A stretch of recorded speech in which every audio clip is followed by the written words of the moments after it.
আসসালামু আলাইকুম। Hello everyone. আজকে আমরা যমুনা নদীর ওপর নির্মিত নতুন রেল সেতু ভ্রমণ করে আসব। আমরা বর্তমানে আছি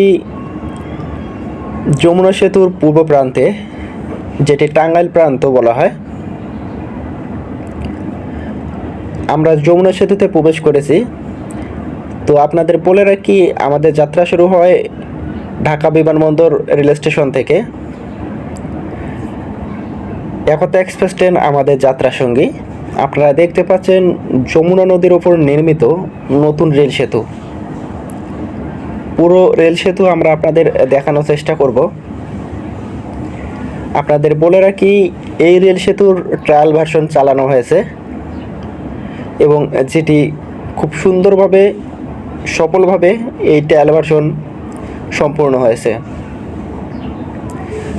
ধারণা করা হচ্ছে 2025 সালের জানুয়ারির দিকে এই রেল সেতুটি যান চলাচলের জন্য, অর্থাৎ রেল চলাচলের জন্য উন্মুক্ত করা হতে পারে।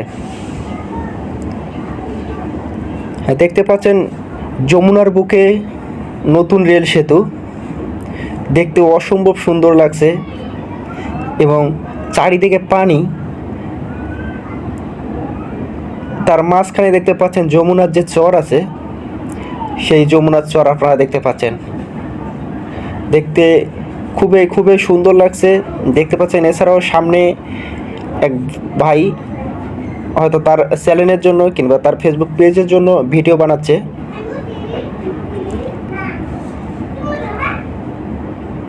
ভাই রে ভাই, অস্থির, পুরাই অস্থির। যমুনার যে চর, মনে হচ্ছে শিল্প নিপুণ কোনো ক্যানভাস। যমুনা সেতু আমরা যেহেতু ট্রেন নিয়ে যাতায়াত করতেছি, আমরা আপনাদের অপোজিট সাইডে দেখানোর চেষ্টা করতেছি। এটি হচ্ছে যমুনা সেতু এবং যমুনা সেতু দিয়ে গাড়ি নর্মালভাবে যাতায়াত করলেও যমুনা সেতুতে ট্রেন যখন ওঠে তখন কিন্তু ট্রেন খুবই স্লোলি চলে, কারণ সাধারণ যে যানবাহনগুলো আছে সেগুলো এই সেতু দিয়ে চলাচল করে। তার পাশ দিয়ে, তার সাইড দিয়ে কিন্তু ট্রেন চলাচল করে, যার কারণে নতুন করে এই রেল সেতুটি নির্মাণ করা হয়েছে, যেটা আপনারা দেখতে পাচ্ছেন এবং যেটি আমরা আপনাদের দেখানোর চেষ্টা করতেছি। আমরা প্রায় শেষ প্রান্তে চলে এসেছি। আমরা মূলত সিরাজগঞ্জ পয়েন্ট যে আছে, তো সিরাজগঞ্জ পয়েন্টের দিকে যাচ্ছি। আপনাদের আমরা দেখানোর চেষ্টা করতেছি নতুন রেল সেতু, যেটি যমুনা নদীর বুকে নির্মাণ করা হয়েছে। ভিডিওটি যদি আপনাদের ভালো লেগে থাকে সেক্ষেত্রে অবশ্যই ভিডিওতে একটি লাইক করবেন এবং আপনার গুরুত্বপূর্ণ মতামত কমেন্ট করে জানাবেন।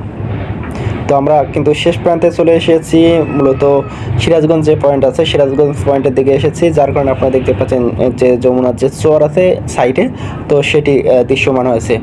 তো আপনারা সবাই ভালো থাকবেন, সুস্থ থাকবেন, আমাদের এই চ্যানেলটিকে সাবস্ক্রাইব করে আমাদের পাশে থাকবেন। এছাড়াও যদি আপনি ফেসবুক পেজ থেকে ভিডিও দেখেন সেক্ষেত্রে অবশ্যই পেজটিকে ফলো করে রাখবেন। আল্লাহ হাফেজ।